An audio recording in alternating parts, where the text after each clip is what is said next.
मेरी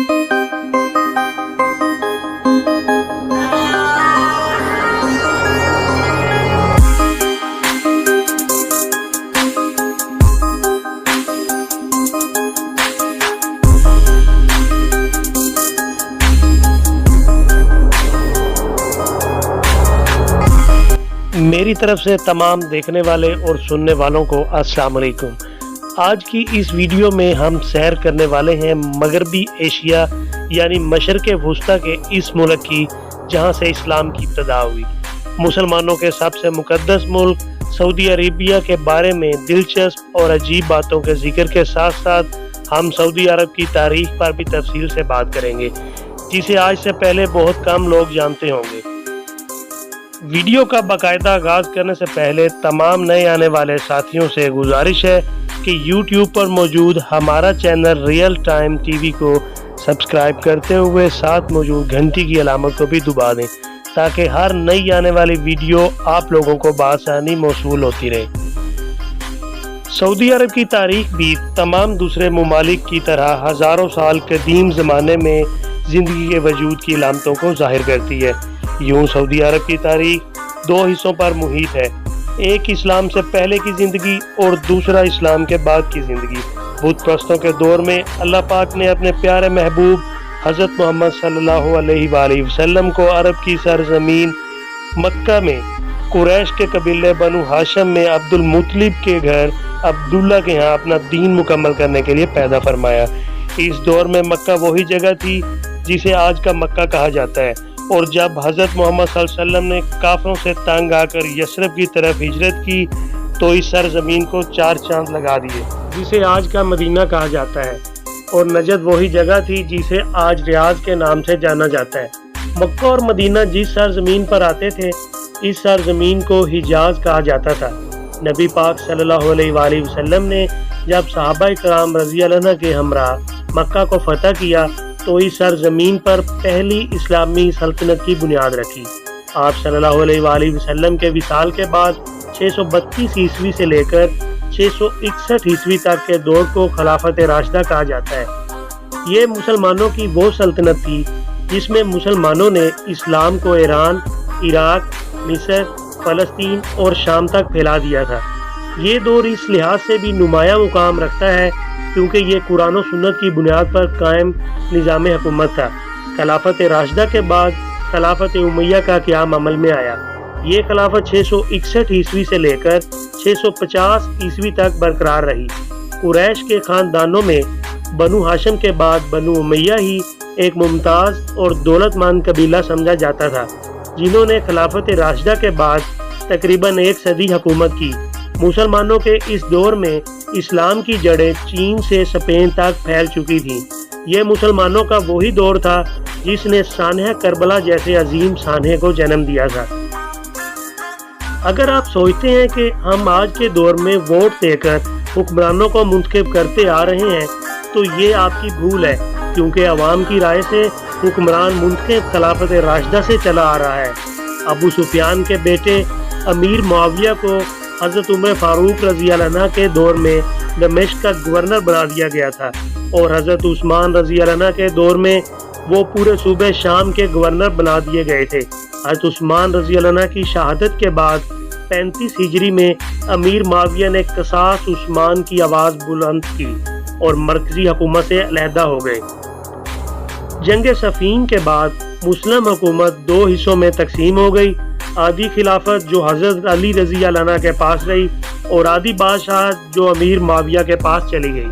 हज़रत अली रज़ी अल्लाह अन्हु की शहादत के बाद हज़रत हसन रज़ी अल्लाह अन्हु खुद हुकूमत से दस्तबरदार हुए, जिसके बाद अमीर मुआविया मुकम्मल इस्लामी रियासत के बादशाह मुकर्रर हुए।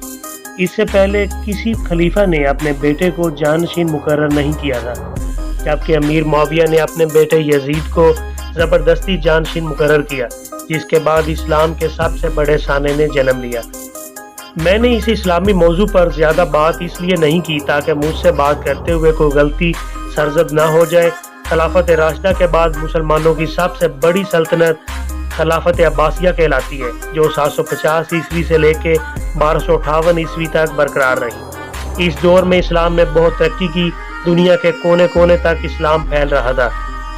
کہ سلطنت کا بھی خاتمہ ہو گیا۔ اس سلطنت کے نامور رہنماؤں میں خلیفہ ہارون الرشید اور ان کے بیٹے مامون الرشید کا نام نمایاں ملتا ہے۔ تاریخ کا یہ دور مذہبی، تمدنی اور سیاسی اعتبار سے بڑی اہمیت کا حامل ہے۔ خلافت عباسیہ کے دور ہی میں سلطنت فاطمیہ کا آغاز ہو چکا تھا اور اسی دور میں اس کا انجام بھی ہو گیا تھا۔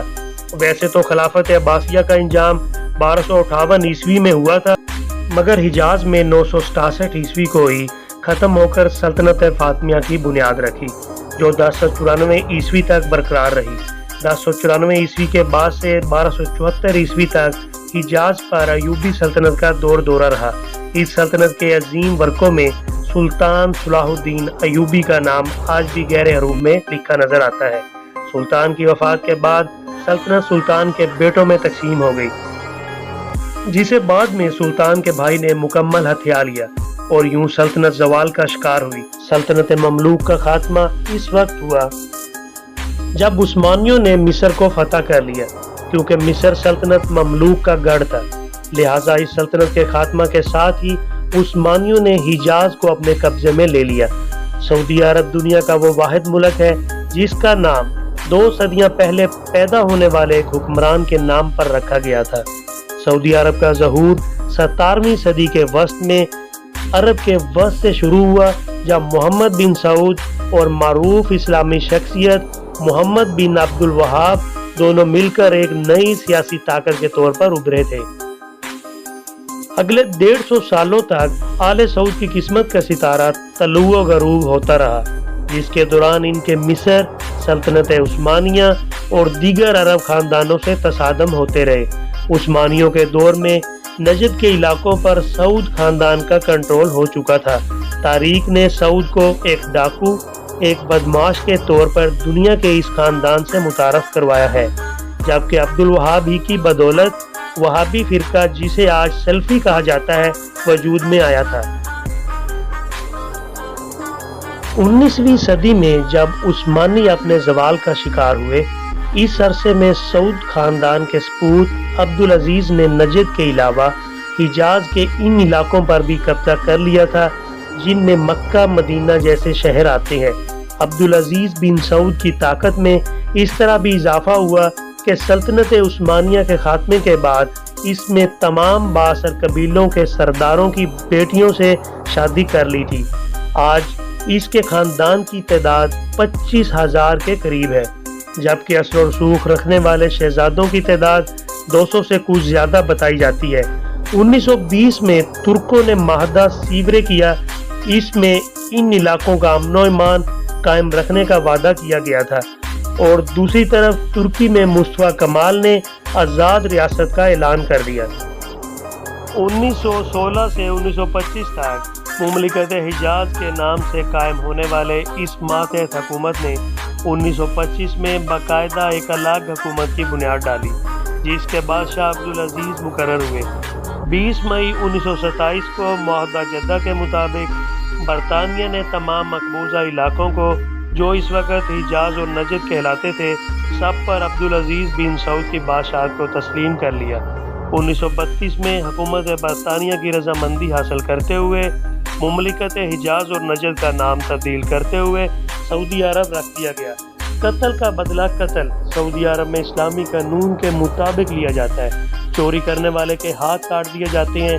غیر مسلموں کو سعودی عرب کی شہریت کا حصول حاصل نہیں ہے، اور نہ ہی اسلام کے مقدس شہروں مکہ اور مدینہ میں داخلے کی اجازت ہے۔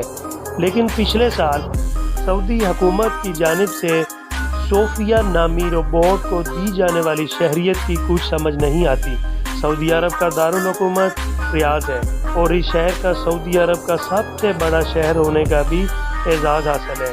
ایک اندازے کے مطابق سعودی عرب کی صرف 20% شہریت محنت مزدوری کرتی ہے، جبکہ باقی 80% کام کاج کرنے والے غیر ملکی ہیں۔